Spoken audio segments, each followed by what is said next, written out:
Saya Farid Fitriyadi dari Universitas Sahid Surakarta atau Indojais Jateng yang akan memandu jalannya diskusi kita pada sore hari ini. Sambil menunggu waktu berbuka, kita akan mengkaji ilmu mengenai data mining di bidang kesehatan. Tema kita hari ini sangat menarik, yaitu tentang handling imbalance health data using a data mining approach. Sebelum kita mulai, Bapak Ibu, kita buka acara hari ini dengan doa sesuai dengan keyakinan masing-masing agar ilmu yang kita dapat dapat menjadi berkah. Doa saya persilahkan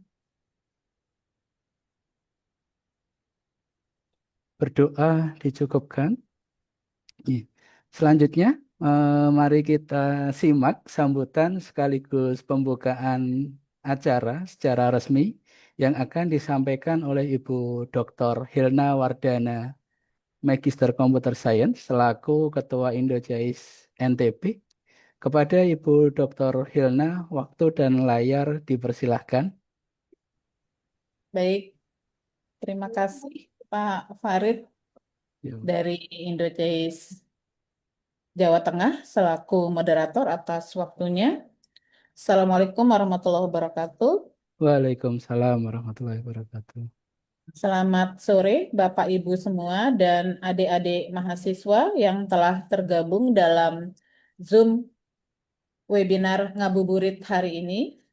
Mohon maaf sebelumnya saya tidak bisa open video.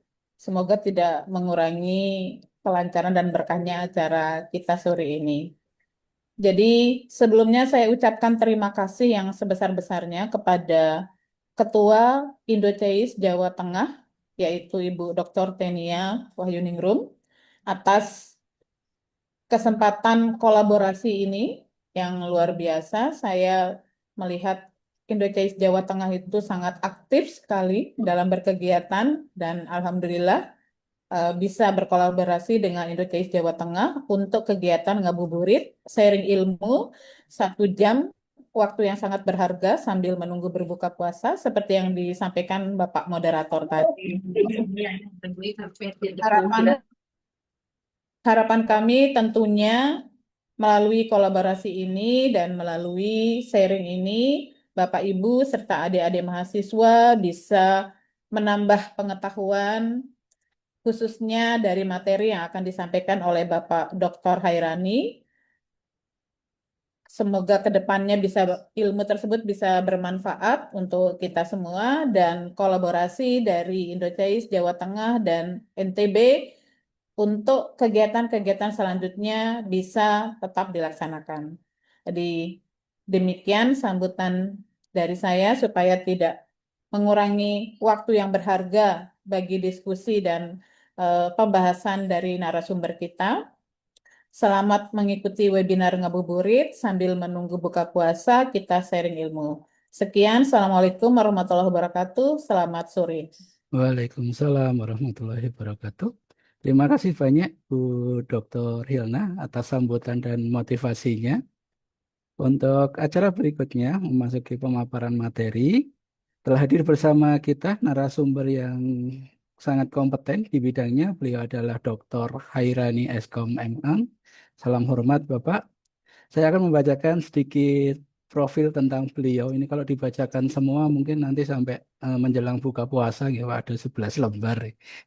Saya review sedikit. Beliau saat ini adalah sebagai Kepala Research Center Universitas Bumi Gora yang memiliki keahlian yang luar biasa dalam pemrograman Python dan Rapid Manner. Bahkan riset beliau terkait imbalance data yang judul hari ini telah banyak dipublikasikan di jurnal internasional bereputasi.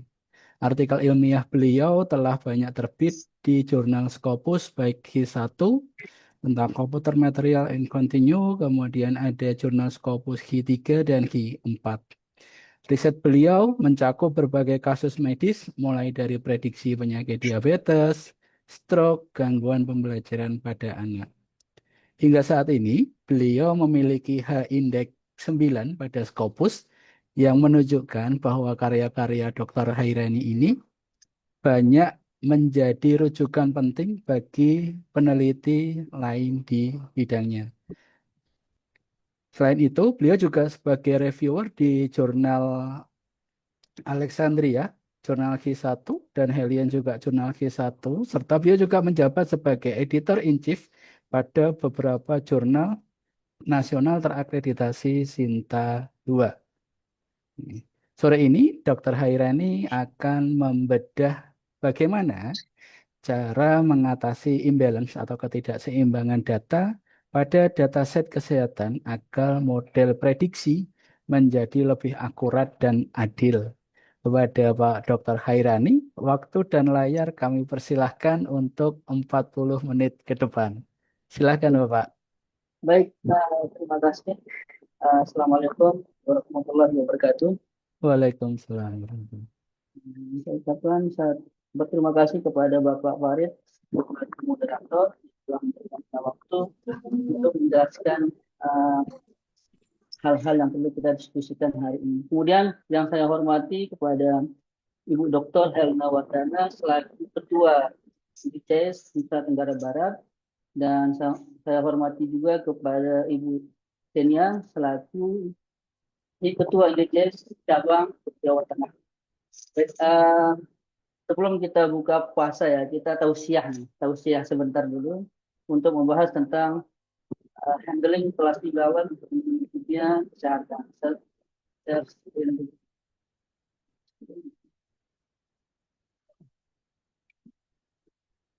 Apakah layarnya sudah terlihat?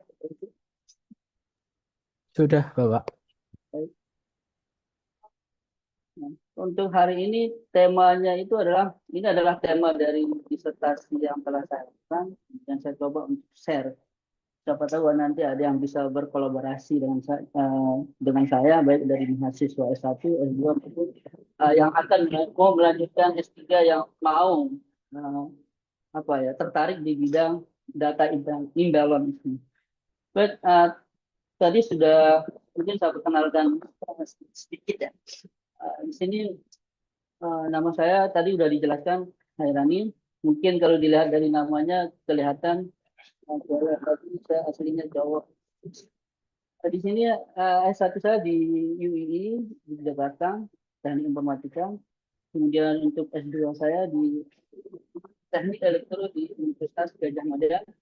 Kemudian S3 saya di Universitas Negeri Malang. Baik, daripada waktunya terbuang, saya akan langsung ke materi. Di sini kita akan membahas tentang bagaimana sih cara kita untuk menghandle data imbalance pada data kesehatan. Nah, sebelum kita membahas lebih jauh, kita harus telusuri dulu di data imbalance itu terdapat di dalam data mining. Di data mining ini, dia berada di dalam intersepsi sebenarnya antara artificial dengan data science. Kita menggunakan metode-metode kecerdasan buatan yang digunakan pada sebuah data yang besar. Kalau kita lihat dari sejarahnya, dia adalah dari artificial intelligence, kemudian machine learning, kemudian intersepsi antara data science, di tengah-tengahnya itu adalah data mining. Data mining itu adalah kolaborasi ilmu antara machine learning dengan data. Kalau data science dia lebih luas dibandingkan dengan data. Kemudian yang perlu kita ketahui di sini, di dalam proses data mining itu dia ada beberapa langkah. Mungkin Bapak Ibu sudah tahu langkah-langkah proses untuk melakukan data mining. Yang pertama itu adalah ada namanya pengambilan data. Pengambilan data ini bisa mengambil dari berbagai sumber, mulai dari internet, mulai dari perusahaan atau yang relevan untuk data yang digunakan. Kemudian data yang dikumpulkan tadi tidak langsung kita gunakan untuk ekstraksi menggunakan model dari data mining, tapi ada proses selanjutnya, yaitu namanya itu adalah yang terkenal itu adalah data pre-processing. Di dalam data pre-processing inilah penanganan data imbalance dilakukan. Jadi data pre-processing ini kalau saya sebutkan sekitar 60% proses di dalam data mining ini dihabiskan di dalam proses pre-processing. Jadi kalau implementasi metode-metode data mining itu apapun yang kita gunakan pasti hasilnya bagus kalau datanya sudah berkualitas. Di dalam proses data pre-processing itu banyak banget yang bisa kita lakukan. Salah satunya adalah handling class imbalance, kemudian ada namanya fitur engineering, kemudian ada namanya missing value, kemudian outlier, semua data mentah itu kita bersihkan di dalam proses data pre-processing. Nah, setelah data pre-processing ini kita lakukan, maka lanjut di proses selanjutnya yaitu membangun atau menggunakan model data mining. Seperti salah satu contoh yang paling banyak digunakan itu adalah Nebayes yang paling terkenal ya, Nebayes yang metode konvensional. Ada juga random forest kalau klasifikasi, SVM dan banyak banget yang bisa kita pilih model yang kita pilih. Setelah model kita bangun, selanjutnya itu adalah melakukan evaluasi. Apakah model kita ini sudah kinerjanya sudah sesuai keinginan kita atau masih rendah? Disinilah di bagian step 4 ini dilakukan evaluasi model dari metode yang kita gunakan. Kalau hasilnya akurat hasilnya atau performanya lebih bagus, maka kita lanjut ke fase deployment. Namun kenyataannya adalah di dalam evaluasi model ini kita mungkin pernah melihat akurasinya itu sangat tinggi. Dia mencapai 99% akurasinya. Nah, mungkin kalau kita lihat dari hasilnya aja, itu sangat wow. Hasilnya 99% sangat bagus. Tapi belum tentu. Akurasi itu evaluasinya masih bias. Kenapa? Bisa jadi akurasinya tinggi, namun di metrik evaluasi yang lain, seperti recall, AUSI, kemudian MCC, itu sangat rendah. Kenapa dia rendah? Itu diakibatkan oleh imbalance, data imbalance tadi. Makanya penting kita membahas tentang data imbalance ini. Karena kalau tidak ditangani data imbalance, kita akan berada di dalam bias hasil akurasi yang bias.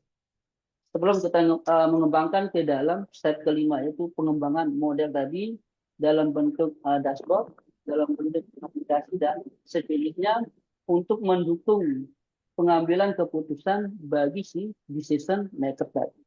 Ini adalah langkah-langkah secara umum di dalam proses ekstraksi data mining.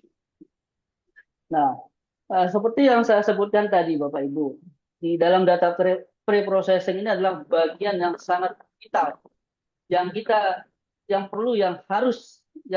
harus kita lakukan untuk menghasilkan data berkualitas dari data yang mentah tadi. Tadi ada data cleansing, itu pembersihan data reduksi reduksi atribut data, kemudian data transformation, kemudian yang terakhir itu adalah data imbalance tadi. Nah, data imbalance ini yang akan perlu kita bahas lebih jauh ya, lebih detail kita bahas data imbalance. Nah, pertanyaannya adalah apa sih yang dimaksud dengan data imbalance dan mengapa harus kita selesaikan data imbalance ini. Jadi Bapak Ibu, data imbalance ini kalau kita lihat di dalam data kita, jadi salah satu kelas di dalam dataset itu dia lebih banyak dibandingkan dengan kelas lainnya. Seperti yang dulu pas COVID yang dulu tadi itu kan orang penyakit COVID itu lebih banyak daripada yang tidak COVID. Itu kan imbalance. Makanya hasilnya itu ketika diprediksi, ketika kita tes pasti COVID karena data yang digunakan bisa jadi data imbalance. Nah, pertanyaannya adalah di data imbalance ini semua bidang itu pasti memiliki permasalahan data imbalance atau ketidakseimbangan data. Semua bidang, entah itu di kesehatan, kemudian di bagian education, kemudian deteksi kecacatan dan deteksi anomali. Semua bidang pasti terjadi sebagian besar data itu imbalance, Bapak Ibu. Jadi mulai dari hari ini mungkin kalau dibuat model atau apa dan eksperimen dilihat lagi datanya imbalance atau tidak, walaupun akurasinya sangat tinggi. Nah, kenapa? Mengapa kita perlu mengatasi data imbalance itu? Apa sih masalah data imbalance ini dan mengapa perlu kita selesaikan? Jadi, seperti yang saya jelaskan tadi bahwa sebagian besar model atau algoritma machine learning atau data mining itu dia hanya bekerja lebih melakukan prediksi, lebih memprioritaskan data yang banyak atau yang mayoritas dibandingkan dengan data yang minoritas. Kalau bahasa sederhananya itu adalah dia prediksi data yang banyak aja, akurasinya pasti sangat tinggi. Walaupun data minoritas itu salah diklasifikasikan, pasti hasilnya sangat bagus karena dia lebih prioritas kepada data yang banyak dibandingkan dengan data yang sedikit. Masalahnya apa di sini? Masalahnya itu adalah pertama, model kita akan terjadi overfit. Jadi apa ya? Trainingnya dia bagus, tapi ketika dia melakukan testing dia akan sangat buruk juga nanti. Yang kedua itu adalah performanya itu sangat rendah nanti. Jadi di dalam data imbalance tadi itu mempengaruhi kinerja dari model machine learning tadi. Walaupun akurasinya sangat tinggi, namun di sisi metrik yang lain seperti F1 score, kemudian recall, kemudian AUC, itu pasti akan sangat rendah. Karena salah satu datanya itu diabaikan kelas minoritas ini yang sangat sedikit. Kemudian masalah yang ketiga itu adalah hasil prediksinya itu bias, yang kembali lagi ke tadi performanya sangat rendah tadi. Di sini ada beberapa solusi yang bisa kita gunakan di dalam penanganan data imbalance tadi. Ada pendekatan sampling method, cost sensitive metode, dan algoritma. Nah, di sini saya lebih menggunakan metode sampling, yaitu melakukan manipulasi data itu atau menambahkan data yang minoritas sehingga datanya seimbang dengan mayoritas tadi. Kalau yang cost sensitif ini adalah dia memberikan bobot yang lebih besar kepada kelas yang sedikit atau kelas minoritas itu yang salah diklasifikasikan. Kemudian kalau algoritma itu lebih ke menggunakan algoritma seperti ensemble learning untuk fokus kepada menangani biar dia klasifikasinya itu baik di kelas minoritas. Jadi dari ketiga solusi ini saya lebih di disertasi yang saya lakukan, saya menggunakan sampling metode itu menambahkan data itu sendiri. Tapi menambahkan data itu tidak asal-asalan Bapak Ibu. Jadi tidak menambahkan kemudian hasilnya duplikat, tidak. Di sampling metode tadi ada beberapa metode lagi nanti turunan banyak banget. Sebelum saya membahas tentang metode data imbalance atau penanganan data imbalance menggunakan strategi sampling, kita harus memahami Bapak Ibu karakteristik data itu sendiri. Di dalam data mining itu data itu adalah harus ada, ya sangat vital datanya. Kalau datanya tidak ada, kita nggak bisa melakukan proses data mining ini. Di dalam data itu dia memiliki beberapa karakteristik yang perlu kita pahami. Ada namanya outlier. Outlier ini dia data yang berbeda dengan yang lainnya. Kemudian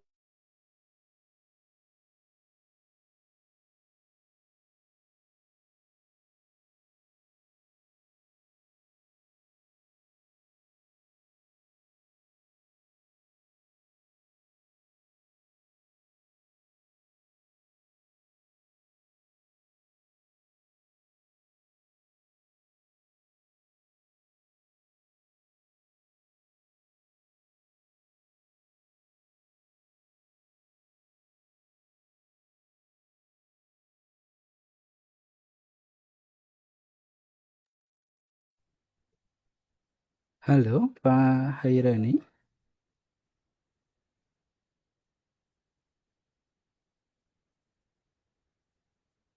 Oh, kelihatannya ada sedikit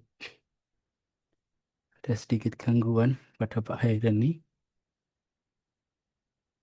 Oke, Bapak Ibu ada gangguan sinyal? Baik, Masih dengar suara saya Bapak Ibu? sudah masuk Bapak untuk suaranya.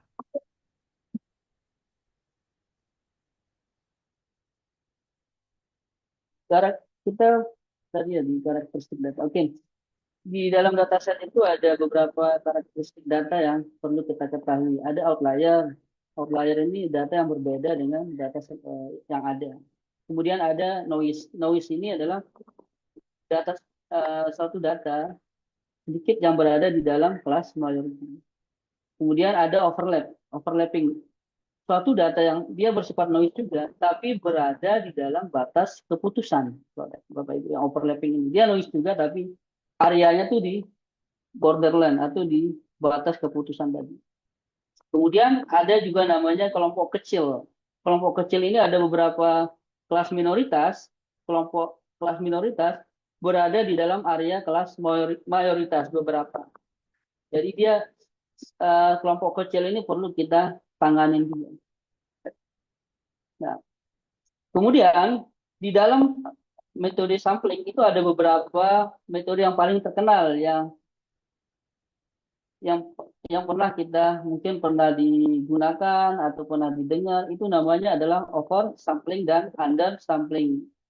Oversampling ini adalah menambahkan data yang sedikit tadi atau minoritas tadi seakan-akan datanya itu sama dengan kelas mayoritas atau memperbanyak kelas minoritas tadi. Kemudian undersampling, undersampling ini adalah kebalikan dari oversampling ini Bapak Ibu. Jadi undersampling ini malah kita menghapus data yang banyak sehingga distribusinya itu sama dengan kelas yang sedikit tadi. Nah, masalahnya apa di sini kalau kita melakukan asal oversampling? Kalau kita melakukan oversampling saja, itu akan duplikasi Bapak. Melakukan duplikasi data kalau kita tambahkan.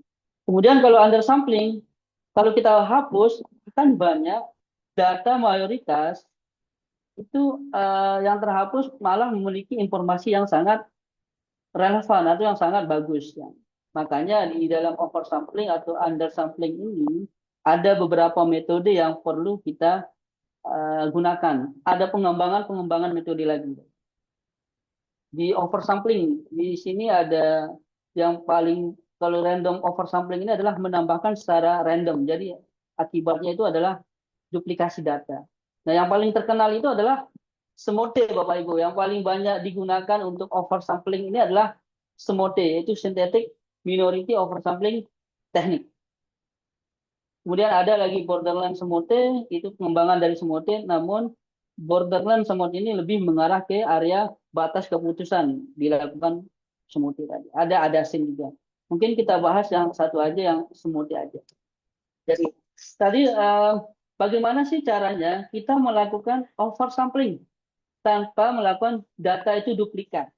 Jadi kita bisa menggunakan SMOTE. SMOTE ini bekerja dengan cara dia menambahkan data minoritas ini dengan cara melakukan interpolasi antara titik minoritas dengan minoritas yang tetangga terdekat data minoritas itu dengan menggunakan KNN, menggunakan beberapa kata tadi. Jadi dia menambahkan data baru berdasarkan interpolasi antara tetangga terdekat, antara titik minoritas dengan tetangga terdekatnya.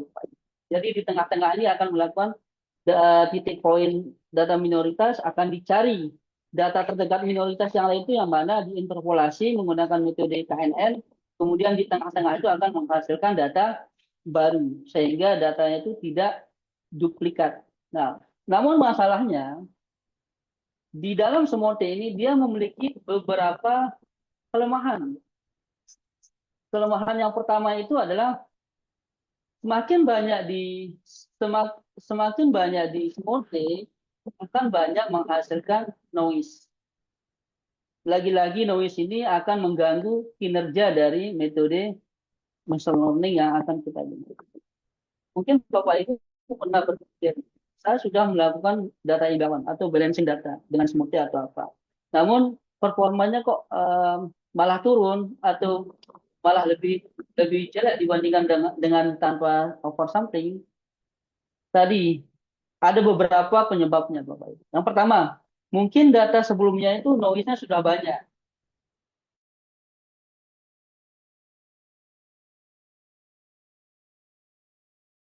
Kinerja itu lebih jelek lagi walaupun kita udah semua.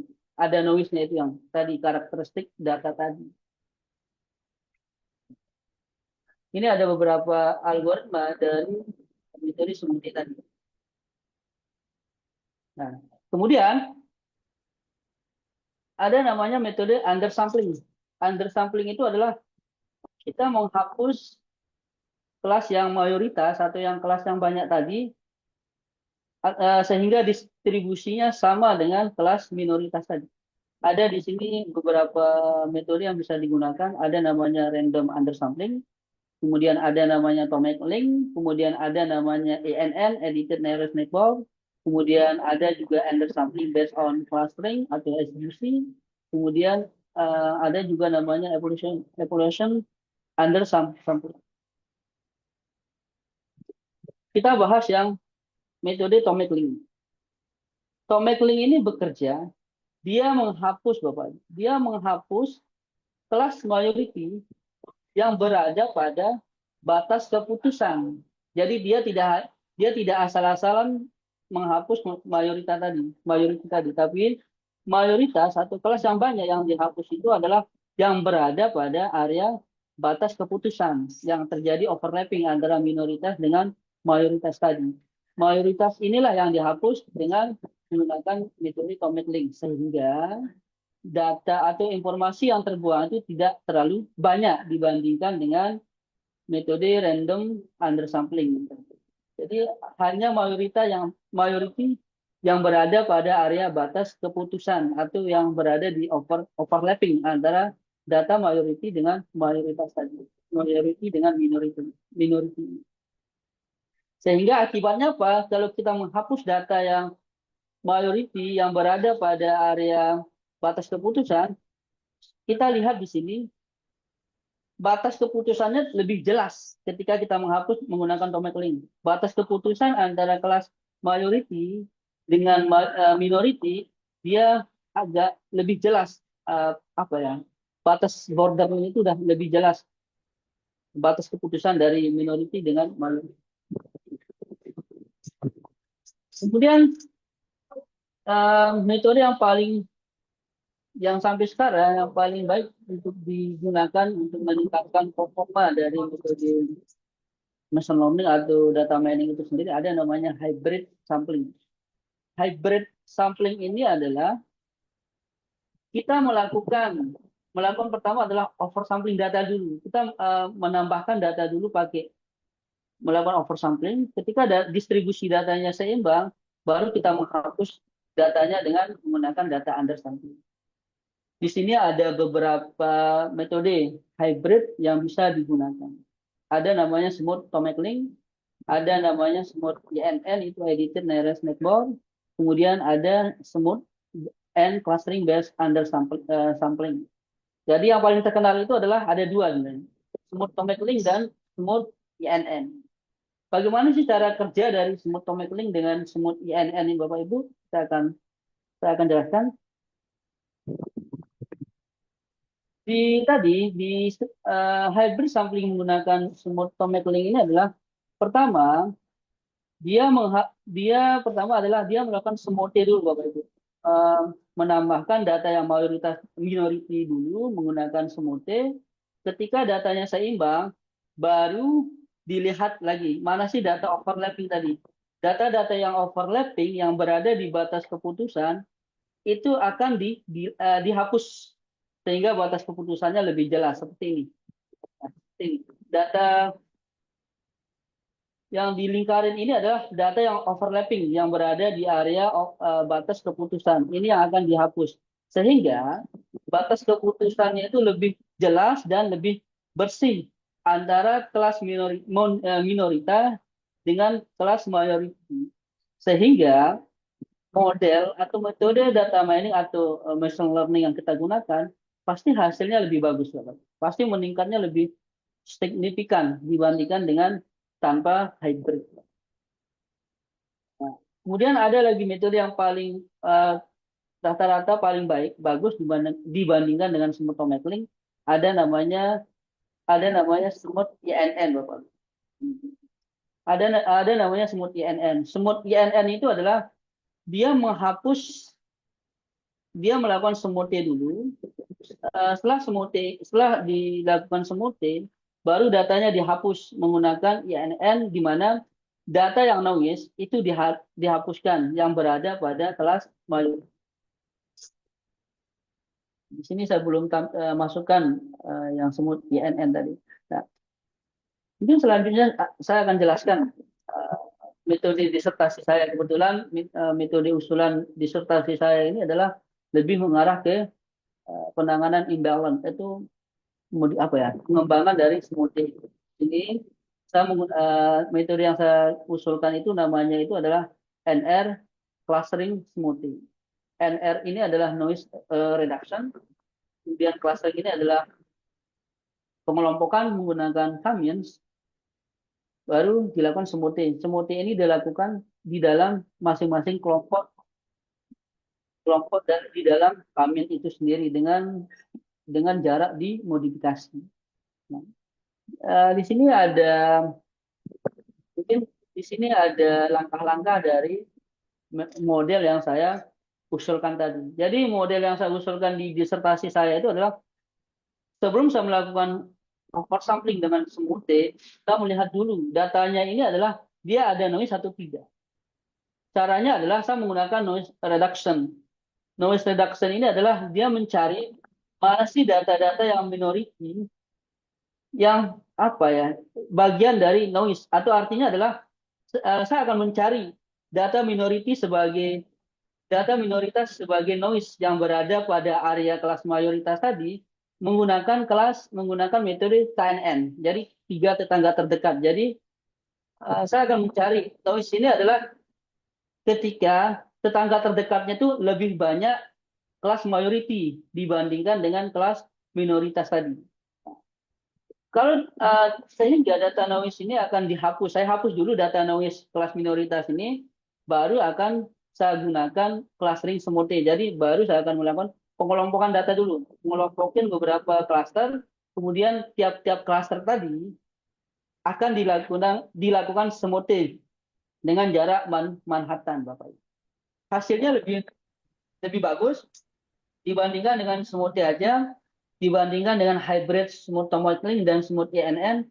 Metode yang saya usulkan ini dia akurasi, kemudian dari recall, kemudian dari F1 score, MCC, AUC itu lebih secara statistik lebih signifikan dibandingkan dengan metode yang lain yang sudah ada, Bapak. Yang metode yang terbaru malah lebih baik dibandingkan dengan ini. Izin Ada layarnya belum di-share, Pak.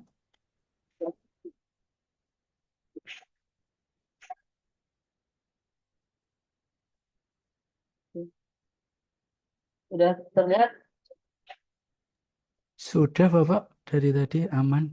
Sudah. Ya. Baik, ini adalah step langkah-langkah menggunakan noise reduction, Bapak Ibu, dari NR clustering tadi. Jadi data-data yang saya gunakan itu ada beberapa data, ada 4 data yang saya gunakan. Data ini saya akan lakukan filtering dulu. Filtering saya akan mencari data minoritas yang dianggap sebagai noise, itu saya hapus. Sedangkan yang tidak noise atau data set point itu dibiarin. Ini adalah langkah-langkahnya. Jadi data noise ini ada di data-data noise ini adalah seperti yang dilihat tadi.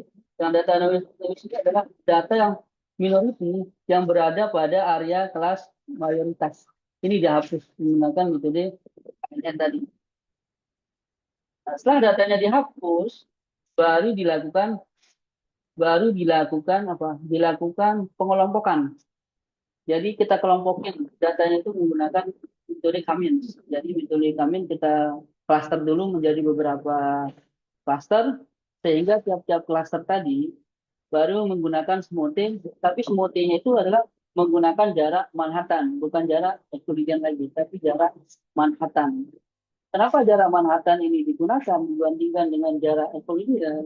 Karena pertama, jarak Manhattan itu dia lebih handal ketika menangani data yang dimensinya itu lebih banyak.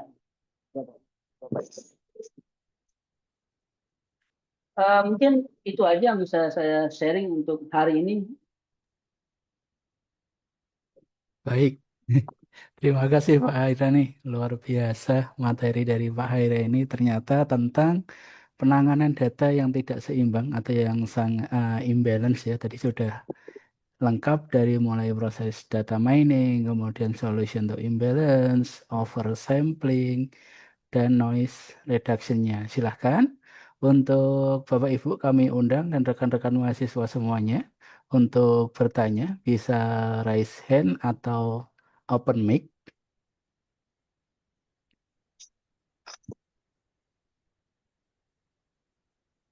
Sekalian menginfokan untuk link presensi saya bagikan di chat kolom. Silahkan Bapak Ibu dan rekan-rekan mahasiswa untuk mengisi dari presensi dan yang ingin bertanya dengan Bapak Hairani boleh.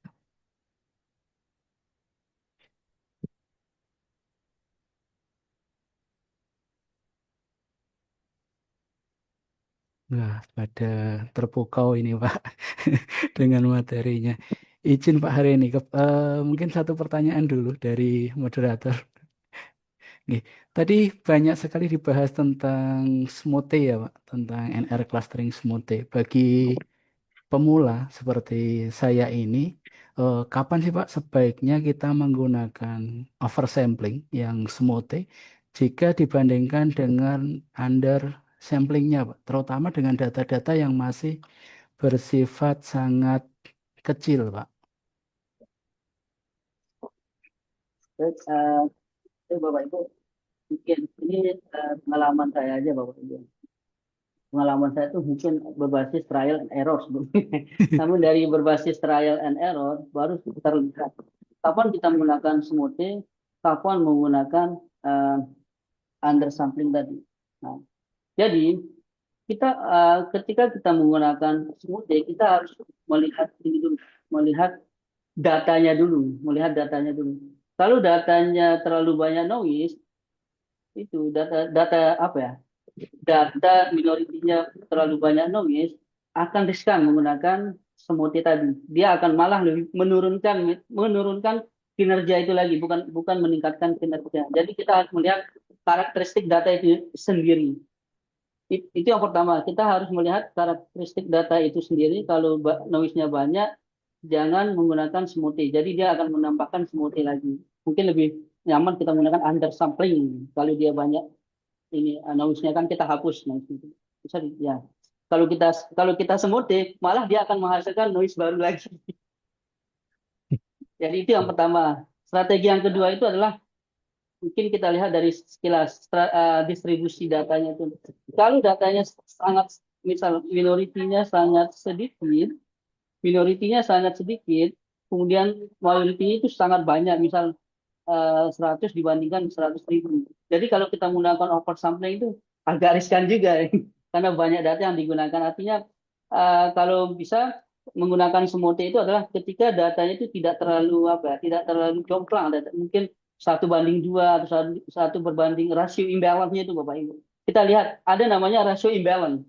Kita lihat rasio imbalance itu apakah dia medium, apakah dia rendah, moderat, atau high.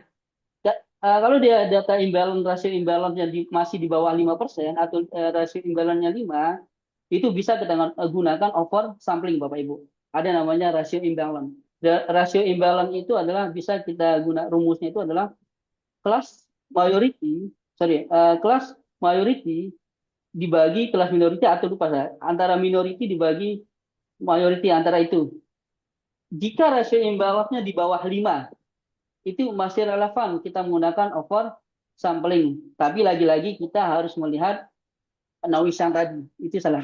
Kemudian ketika data imbalance-nya masih moderat 5 sampai 10 itu mungkin bisa kita gunakan yang undersampling. Itu tergantung dari tujuan kita juga, kemudian dari karakteristik data yang kita punya juga. Jadi tidak asal-asalan menggunakan oversampling dengan undersampling tadi.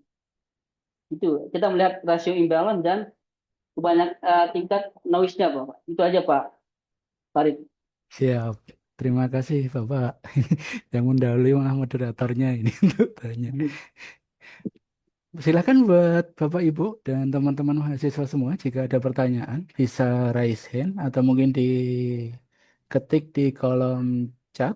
Kita masih banyak waktu ya, kurang lebih nanti sampai jam 4 waktu Indonesia Barat. Silakan Bapak Ibu. Mungkin saya Kita. tambahkan, Pak Farid. Iya, Karena ini apa, yang data imbalance ini mungkin kalau di sebagian orang tuh masih baru ya, padahal udah ini kan ilmu utama sebenarnya. Tapi kan biasanya kita terfokus di model biasanya, di metode-metode. Padahal metode itu adalah kayak apa ya, metode klasifikasi itu padahal kalau kalau datanya nggak bagus ya metodenya tidak bagus juga hasilnya. hasilnya. Jarang yang melihat dari imbang. Makanya ini adalah mungkin saya lihat sebagian besar melihat ini adalah apa ya, ilmu baru yang baru didengar mungkin dari mahasiswa. Oh ini ada di Iya. chat, ada Bapak Ibu. Ya, ini ada satu pertanyaan Pak Hairani dari Ya, Muhammad M. Rizky. Apa yang dilakukan jika teknik resampling seperti smoothie justru malah menurunkan dari kinerja modelnya, Pak? oke, baik. Seperti yang tadi apa, Muhammad Rizky, baik. Ini pertanyaan bagus seperti yang tadi. Kita maunya itu adalah kita menggunakan smoothie untuk meningkatkan performa kinerja. Namun ketika kita menggunakan smoothie kok malah turun.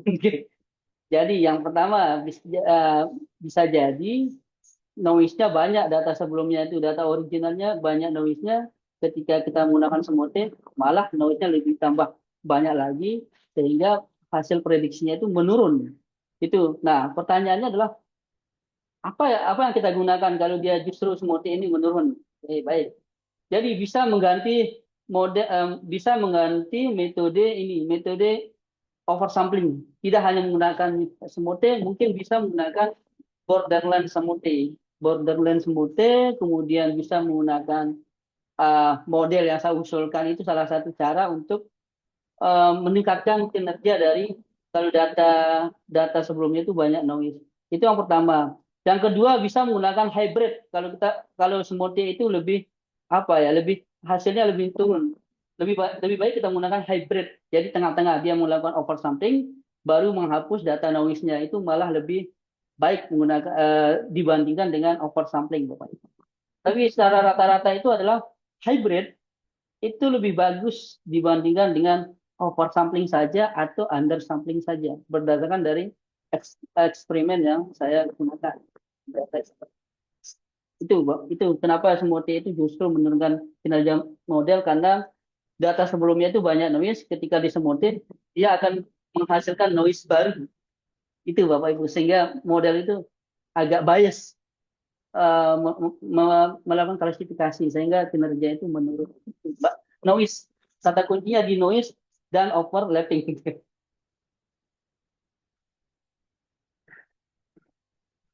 Oke. Mungkin Mbak Rizky sudah menjawab keseluruhan. Ada pertanyaan lagi? Boleh. Silakan dari Bapak Ibu yang lain. Mungkin dua pertanyaan lagi. Insya Allah masih cukup waktunya.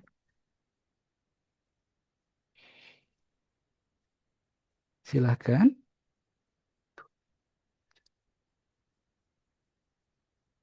Oke, baik. Sambil menunggu Bapak izin. Mungkin dari banyak berbagai algoritma yang sudah pernah diteliti Pak Hairani ya. Mungkin seperti Random Forest, SVM, NB. eh, Menurut Bapak, yang paling stabil ketika dikombinasikan dengan imbalance itu yang paling stabil yang mana ya Pak? Untuk khususnya diagnosis penyakit kritis gitu Pak. Baik, baik.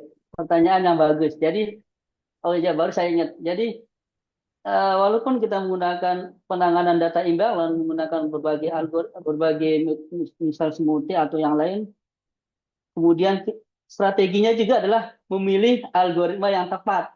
Seperti pertanyaan tadi, Pak. Nah, itu adalah strategi juga untuk meningkatkan akurasi. Jadi kalau metodenya nggak tepat, malah menurunkan juga Bapak Ibu. Nah, ini pertanyaan menarik.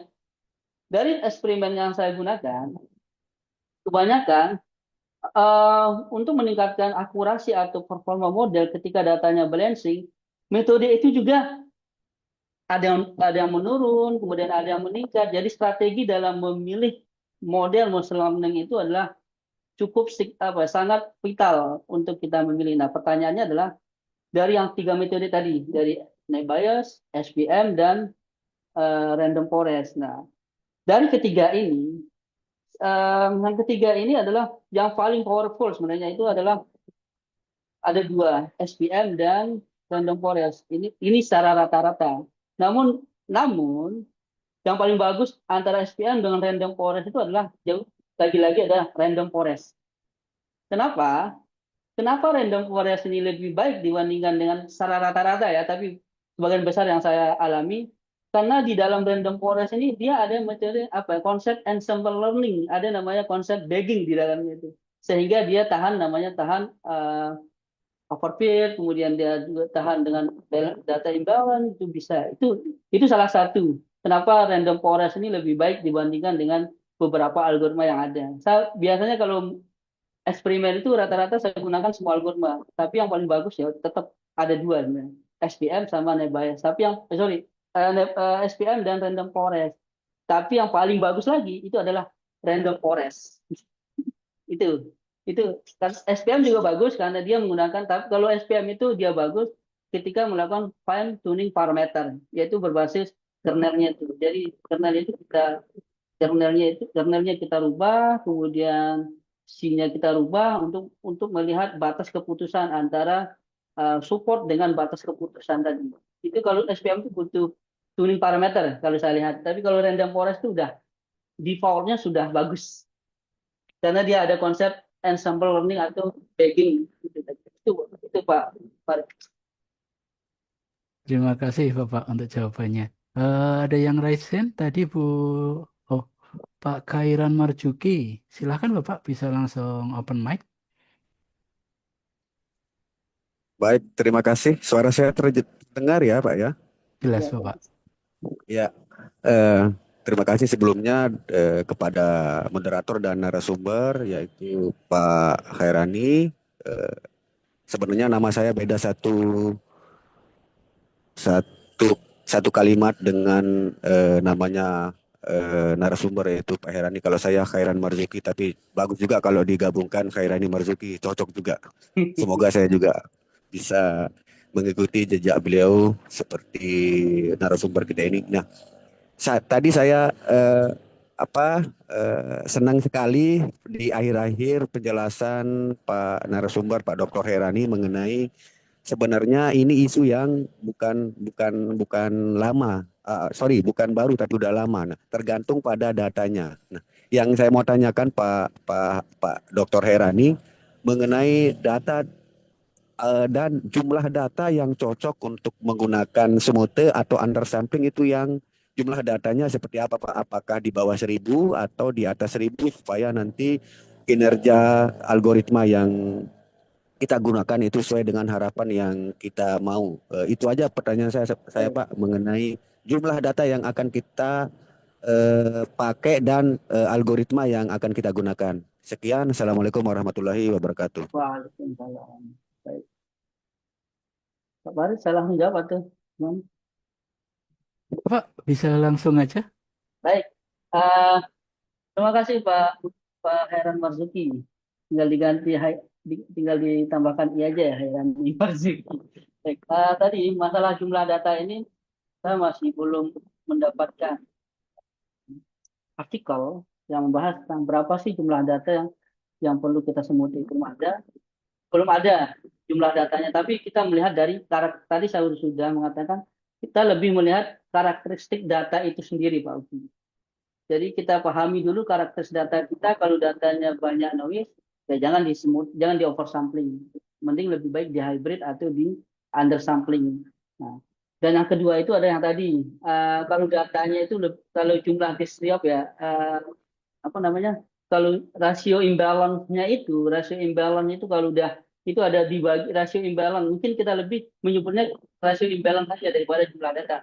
Kalau di data imbalance itu kita tahunya adalah rasio imbalance, kapan disemuti, kapan. Kalau menurut saya ya, eh, kapan kita semuti itu ketika dia, kalau saya lihat lama, kalau rasio imbalance-nya itu di bawah 5 itu masih rendah, rasio imbalance bisa kita lakukan oversampling, tapi lagi-lagi melihat karakteristik datanya itu apakah ada noise atau tidak.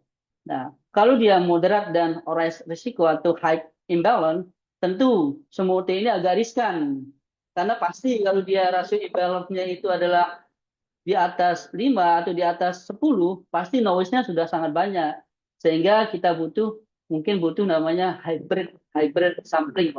Mungkin lebih ke ini aja, lebih ke imbalance rasio aja. Kalau kalau di bawah 5 itu aman, sejauh datanya itu tidak banyak noise.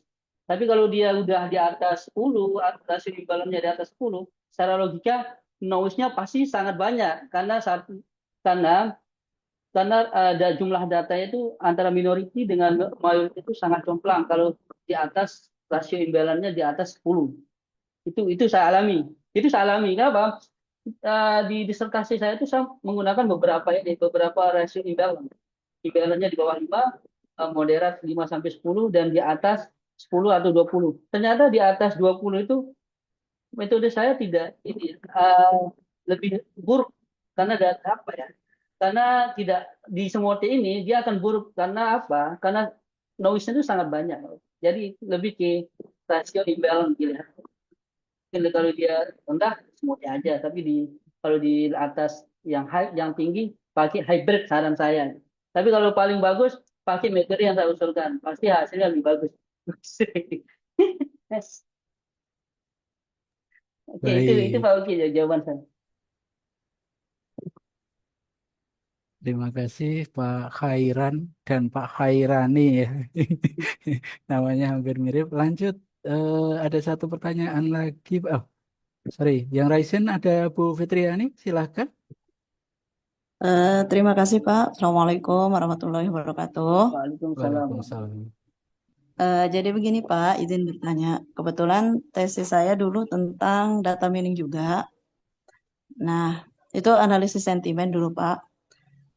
Saat itu Pak, jadi salah satu yang saya temukan gitu kan, akurasi itu sangat dipengaruhi oleh preprocessing itu gitu. Nah, pertanyaan saya Pak begini, apakah ada yang penelitian gitu kan yang bisa memberikan saran gitu tahapan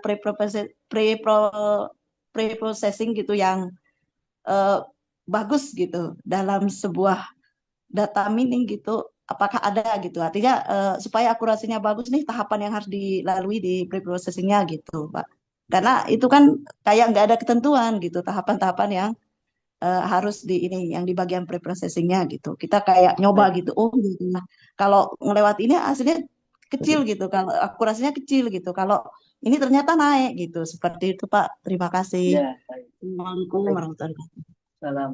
Baik, terima kasih Bu Fitria.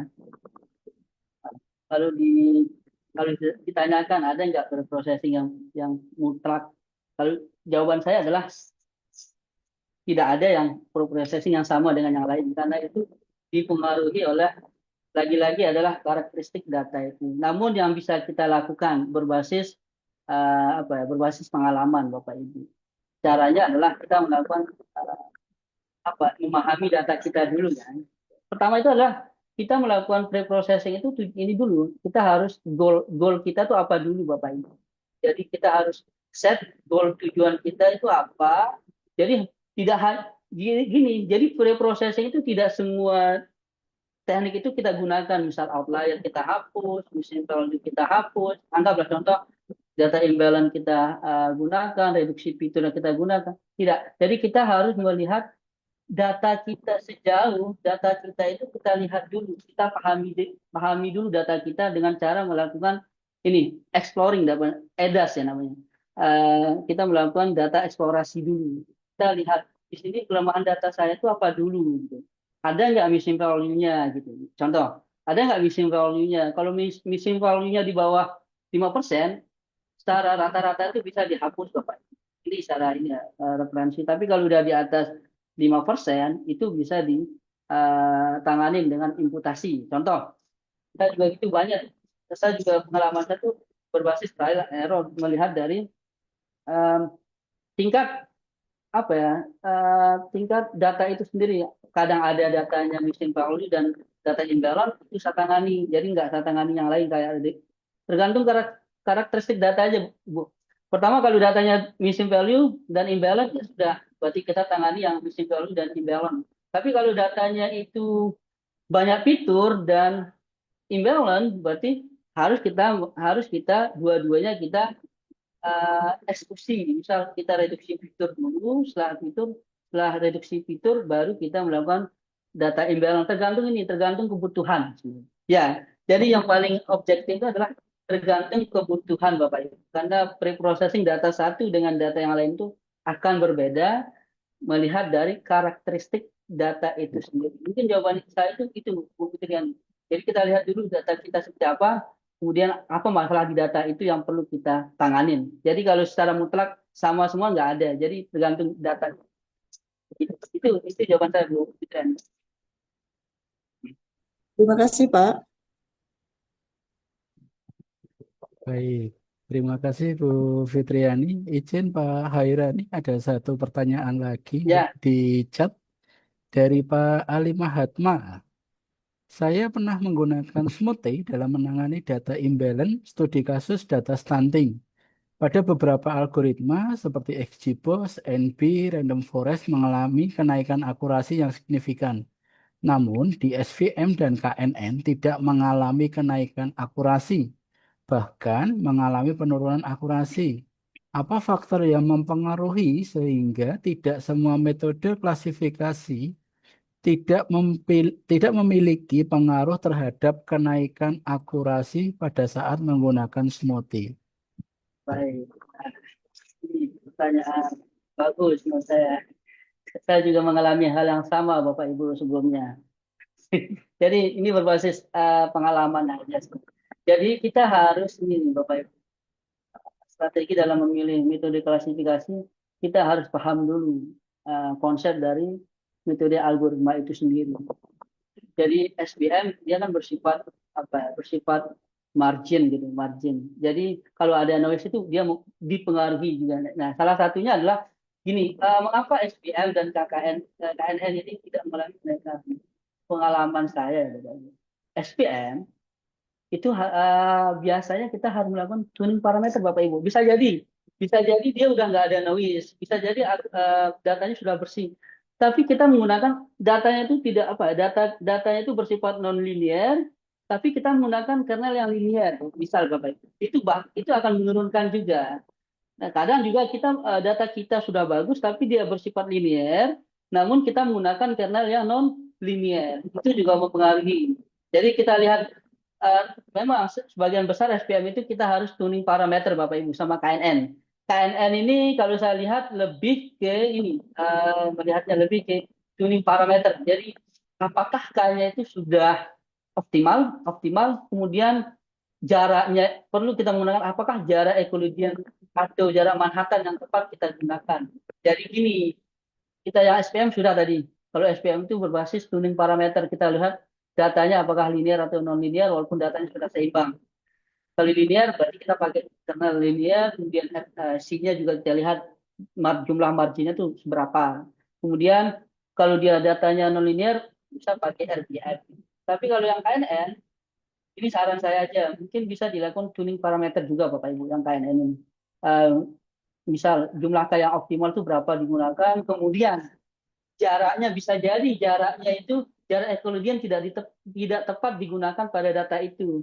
Mungkin kita ganti dengan jarak Manhattan. Saya juga begitu Bapak Ibu. Jadi setelah saya coba baru bisa. Oh ternyata ketika di tuning parameter malah SPM ini naik karena karakteristik data itu awalnya non linear saya gunakan linear. Makanya dia turun saya gunakan yang RBF. Kemudian KNN juga sama. Saya juga baru eksperimen Bapak Ibu yang KNN ini. Dia kalau KNN murni dia akan jelek datanya di dalam data imbalance. Dia harus dituning. Jumlah K-nya berapa, kemudian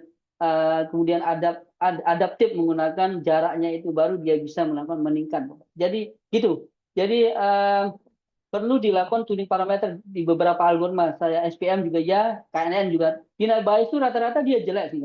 Di net bias itu. Karena net bias itu kan bersifat ini apa ya, bersifat kemungkinan. Jadi dia nggak bersifat jarak, dia nggak bersifat margin, dia nggak bersifat footing, dia hanya bersifat frekuensi.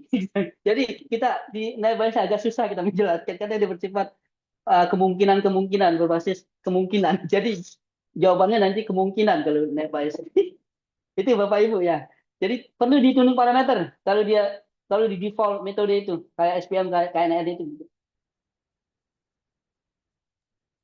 Baik, terima kasih Pak Hairani. Mungkin dari Pak Ali Mahatma ada tambahan atau sudah cukup? Kita cukupkan ya Pak. Sudah mendekati. Iya. Alhamdulillah tidak terasa. Oh, sedikit sharing Pak Hairani. Kebetulan kemarin untuk di penelitian pemula saya itu saya coba combine Pak antara kebetulan sama Pak di diabetes mellitus. Tapi saya ambil samplingnya itu ada di klinik Pratama Pak. Di klinik Pratama di kota kami, di kota Solo kebetulan saya. Untuk basicnya saya menggunakan naive Bayes, kemudian saya optimalkan dengan IG, Pak, Information Gain. Kebetulan peningkatan itu cukup di atas kurang lebih di 12%, Pak. Yang awalnya sekitar 70 menjadi 12,5 Pak, menjadi 82,5. Kebetulan sama Pak untuk penelitian saya kemarin tentang diabetes. Tadi lihat profil Bapak, mungkin izin nanti untuk melanjutkan via Japri Bapak berguru Siap, lebih banyak. siap, siap, siap, Pak. Alhamdulillah tidak terasa Bapak Ibu kita sudah sampai di penghujung acara. Sebelum kita tutup, saya sampaikan kepada seluruh peserta, baik Bapak, Ibu, dan mahasiswa, untuk segera mengisi link presensi yang sudah dibagikan di kolom chat untuk keperluan nanti sertifikatnya. Terima kasih sebesar-besarnya kepada Bapak Dr. Hairani, Dr. Helena Wardana, Ibu Dr. Tenia Wahyu, atas kesempatan dan ilmu yang bermanfaat. Dan terima kasih kepada seluruh peserta yang antusias. Untuk link, oh baik Ibu, saya share ulang untuk link presensinya.